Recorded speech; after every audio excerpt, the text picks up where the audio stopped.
Hey everybody, this is Fred Richani of TSC with some breaking news regarding WrestleMania 35 via Monday Night Raw for February 11th, 2019. Mr. McMahon has added Charlotte Flair to the WrestleMania 35 main event, and she will be, for the time being, replacing the MAN Becky Lynch against Ronda Rousey. Long story short, if you watched Raw and SmackDown last week, you saw that Becky Lynch terrorized Triple H and Stephanie. She was forced to apologize tonight. She eventually did at the end of the night. She just said, sorry. I kind of was hoping she'd kick their ass, but Vince McMahon came out and said, damn it, I don't accept your apology. You're being suspended until after WrestleMania. So here's your replacement, Charlotte Flair. So he brought out Charlotte Flair, and then he raised her hand and he said that Ronda at WrestleMania, the result will be your winner and new Raw Women's Champion, Charlotte. So Charlotte Flair, who probably should have won the Royal Rumble in storyline had Becky Lynch not entered, is going to be facing Ronda Rousey, which probably means Becky Lynch is going to find her way back in the main event by winning probably at Fastlane, and we're going to get a triple threat match. A lot of people not too happy with the triple threat match. They wanted that one-on-one match, but honestly, Charlotte Flair has been a super hot character the last 5-6 months. Becky Lynch obviously is on fire, no pun intended, and Ronda Rousey is, of course, Ronda Rousey.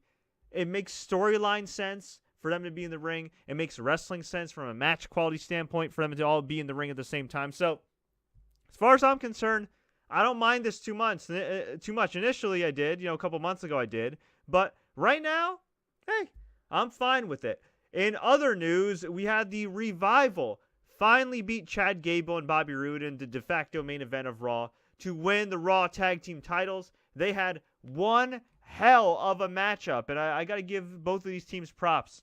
Both very underappreciated. The Revival reportedly requested their releases a few weeks back. They didn't get it, and Triple H made a promise to them, or at least a commitment to them, and said, hey, we're going to do our best to focus on tag team wrestling. And if you've watched NXT, you know that Triple H loves tag team wrestling. Vince McMahon, he's another story. He's a special case. But the Revival and Team Glorious, they killed it tonight with the Revival finally coming out on top. And lastly, according to ProWrestlingSheet.com, Dave Batista, the Animal, one of the stars of Guardians of the Galaxy, been in 007 movies, the works.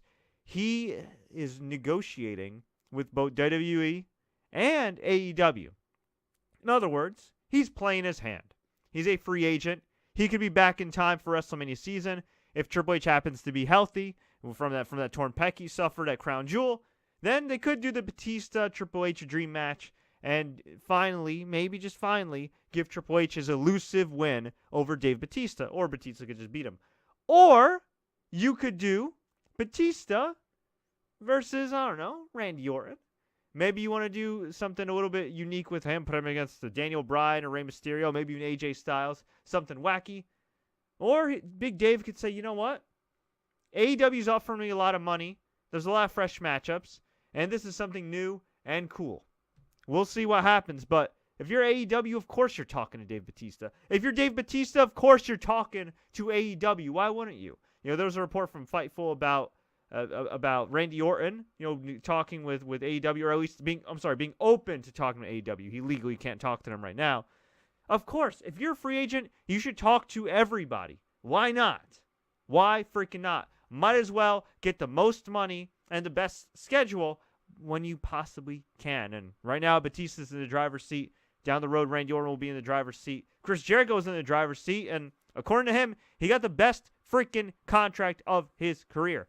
Lastly, Fightful reports that Mustafa Ali is likely to be removed from the Elimination Chamber match due to a myriad of injuries, which he's been dealing with, including the swollen eye that he suffered when Randy Orton accidentally stomped him while doing the Garvin Stomp.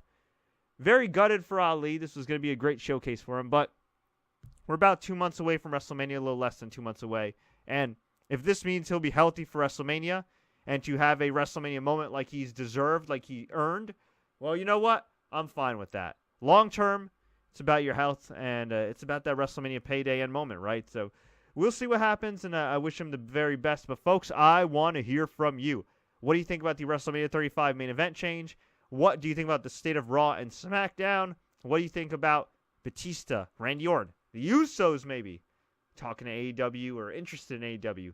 Who would you like to see in AEW? Let me know. Leave a comment below if you enjoyed this update. Please like, share, take care. Feel free to browse around and check out our latest podcast doing a deep dive on All Elite Wrestling and the signing of Kenny Omega. And until next time, everybody, don't forget to subscribe and enable notifications. You can also check us out on SoundCloud.com/TSC News and all major podcast sites. As always, enjoy the matches.